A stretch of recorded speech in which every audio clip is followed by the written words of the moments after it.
We are back, and I'm out of tea, so there's no point in me faking a sip on it, but whatever. Here's the deal. We're going to get right into this one as well. What I'm going to be giving you guys is the secret sauce regarding identifying an applicant's motivation.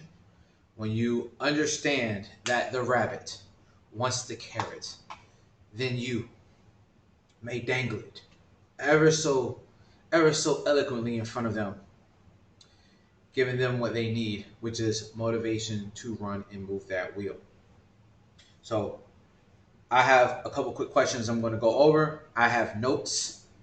Bear with me as I squint and look away from the camera because you guys know how I do this by now. All right, so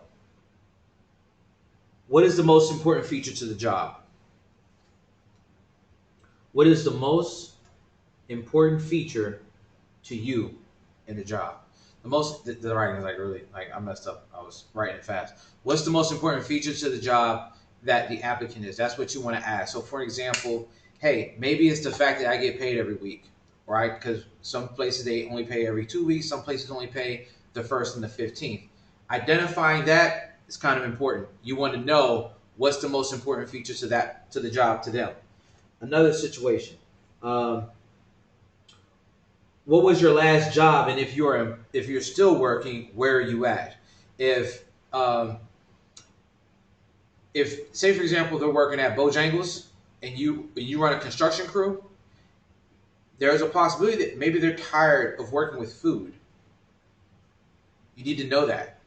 Maybe their ex got hired there. Maybe they're having a problem with the manager, got into a fight with the manager. Maybe it's too far away and they're tired of having to take the train 2.5 hours, but that was the only job they can get at that particular time, so they took it. Okay. Uh, maybe they have decided that they want to do a career change, and now they are focused on becoming a general contractor or a developer. Every scenario I just gave you is going to equal to a different solution and a different motivation, a different way that you can handle that. Um, so that's an important question to ask. Uh, why did you accept that job? Again, it goes back into maybe it was the only job that was available. Maybe they had a phenomenal manager. Maybe they had their girlfriend or significant other that was there. Maybe their significant other was pregnant or whatever case may be, and they took that in order to supplement the income, and it was always a part time thing. But now they're so used to it that they got something else going on. So just giving you guys some clues. What did you like best about the last job that you held? That situation, it might have been, hey, if you're working at that fast food place, guess what? You don't have to pay for now food. You can feed your family and it not really cost you anything if you're the employee. Because everyone knows employees that get free food. I mean, regardless if you said they need to pay or not, they're stealing the food in at that point. But or maybe if they're valet, they got an opportunity to drive awesome cars all day and get paid for it. What did you like least about the last job? What did you like least about the last job? What did you hate? Uh, I hate the fact that you're working at a fast food joint. I hate the kitchen area because they cook out there. You always have to wash the floor, and when you go back there, if you don't have the right shoes on, you're gonna bust your booty all over the place. All right. Maybe you hate coming home smelling like chicken. Maybe you're around chicken so much that you hate the smell of chicken now, and chicken was your favorite food. Maybe you're a vegan and you're working at a chicken place. Have you ever thought about that? Like being around stuff that you morally are against. So you want to ask why. Would you like? Did you like the best about it? What did you like the least about it? Oh, this is a good one. Please rank the following from most important to least important. Take a note of this. Write this down. Distance from work, hours, job duties, pay, work environment. Let me give it to you again. Write this down in an importance level, 1 to 5, 1 being the most important, 5 being the least important. When you are hiring from there is a significant mental difference between baby boomers, millennials, and Generation Z. Oh my gosh. Generation Z, these guys,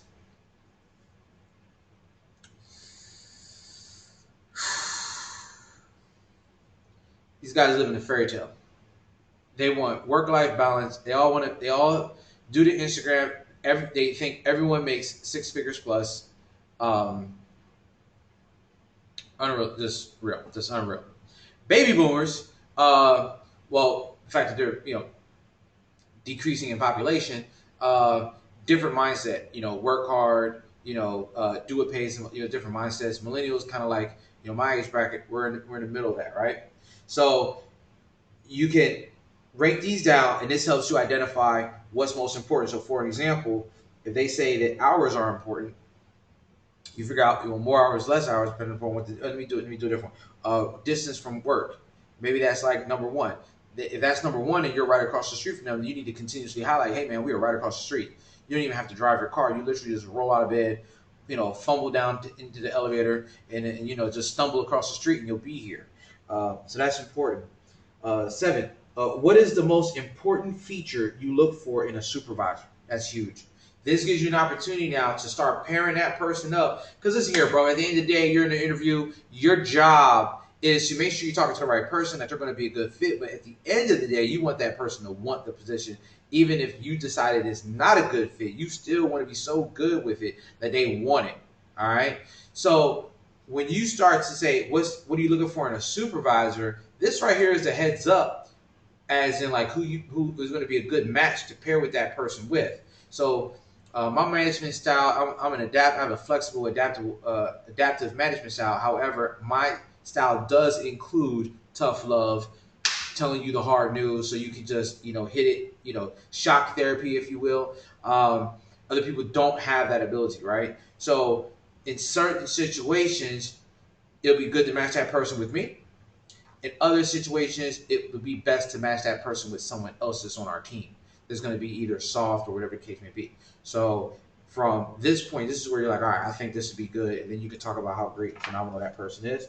Last but not least, how did you find out about your last job? Not this one, not this opportunity, but how did you find out about your last opportunity?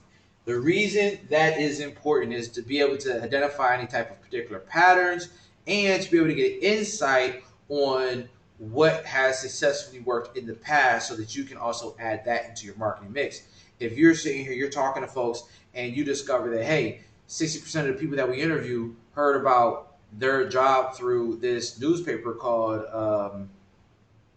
the Atlanta Falcon, you need to let someone know you need to be advertising in the Atlanta Falcon, because apparently whatever they got going on works. So you guys have gotten some of the secret sauce. You guys have figured out. I have given you guys the recipe on how to figure out what motivates your candidate. This right here is going to take you to your goals and beyond, because again, like the rabbit and the carrot, once you identify what that rabbit's, instead of it just sitting there and you having to forcefully move it around and play with it, you can dangle that carrot and get them to run that wheel.